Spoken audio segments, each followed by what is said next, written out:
Weather. The whims of Mother Nature are the object of fascination for millions of Americans and an inescapable aspect of everyday life. These days, that means freezing conditions in nearly every corner of the country, including right here in New York City, or in Pittsburgh, where it snowed every day since December 27th. And as far south as Florida and Texas, where farmers are fearing for their crops and livestock. Have no doubt, weather matters. And in this high-stakes big business, the best forecasters win, as David Wright now reports. And I can't believe how strong this wind is. It is bringing up any bit of sand it can find. Neither rain nor hail. And it still seems to be getting stronger. Nor sleet nor snow. It's like March of the Penguins. Everyone's head down trying to will stay these brave souls from their appointed rounds.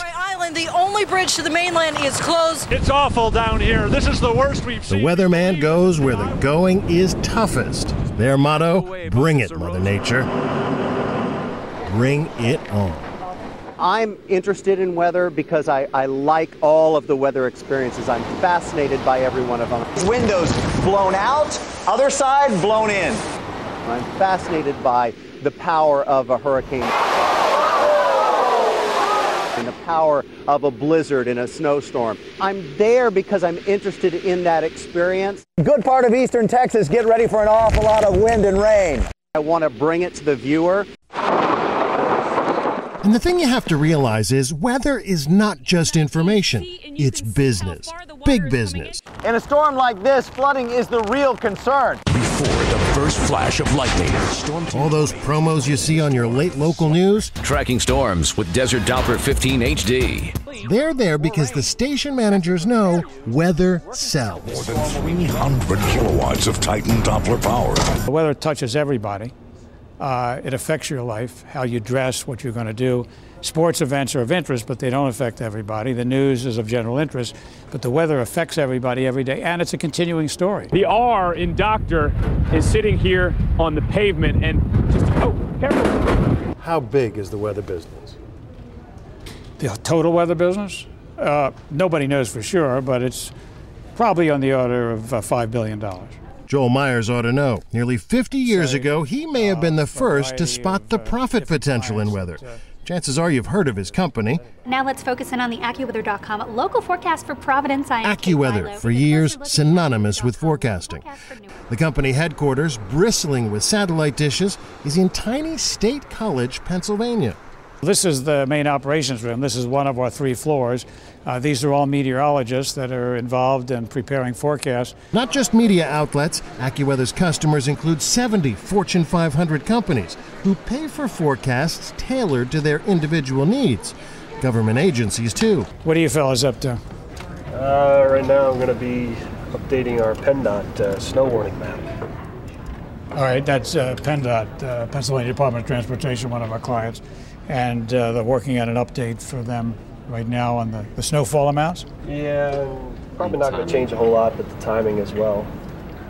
They're interested in exactly when snow will start, so they get a map that details it hour by hour, and even moving it along 15 minutes makes a difference because they can position their snowplows to be in the right spot.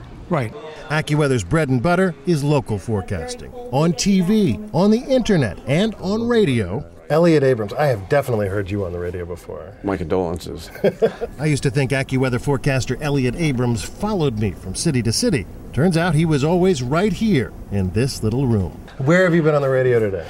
Today, Boston, New York, Philadelphia, Pittsburgh, Chicago, all the places that were cold. Here we've got a storm front moving into Idaho. You have to know your geography, too. Yeah.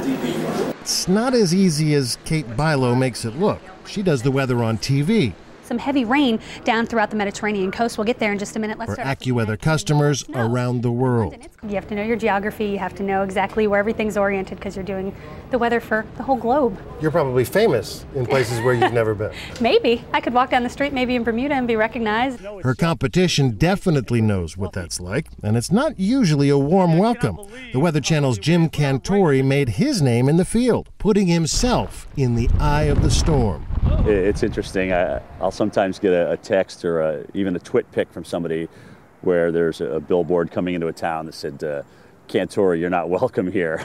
Or if I get on a plane sometimes, it doesn't matter what time of the year it is, it could be a sunny day, People are kind of wondering what's going to happen and what the problems are going to be. Over the past 10 years, Cantori's antics have helped the Weather Channel to steal Accuweather's thunder. The channel is now in 100 million homes. Only 2 cable channels have wider distribution. NBC recently bought the franchise for $3.5 billion. There's a lot of eyeballs on the Weather Channel. Before a weather event, during a weather event, and even after a weather event for something potentially pending down the road. The weather business is more competitive than ever before. We treat every day here like the Super Bowl, where we want to beat everybody else in terms of accuracy and have a better product. But the strange thing is, for the most part, everyone has access to the same information. The U.S. government spends billions collecting weather data and distributes it for free. Companies like Accuweather and the Weather Channel make their money analyzing that data. Powerful computers with proprietary software crunch the numbers, and an army of meteorologists make sense of it all for viewers and customers. It's showing a ridge in the west and trough in the east. Computers have helped everyone's forecast be more accurate. So why is it one station's weather forecast is perceived to be more trustworthy than another's? This is an area. A lot of it comes down to showmanship. That's right, Diane. I'm standing on a snowbank. Rather a big snowbank, as it turns out. We're all guilty of it. Everybody has access to the same data, but it's how you use that data and interpolate that data that makes you win. And that's what we do best, and we've been doing it for years. How do you stack up against the Weather Channel in terms of accuracy? Well, any comparison we've done, we've come out ahead. These days, there's a new frontier in the weather wars.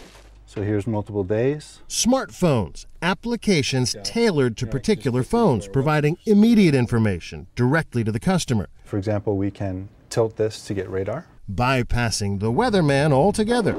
That's a street sign. Right now, soon everyone can be part of the storm team.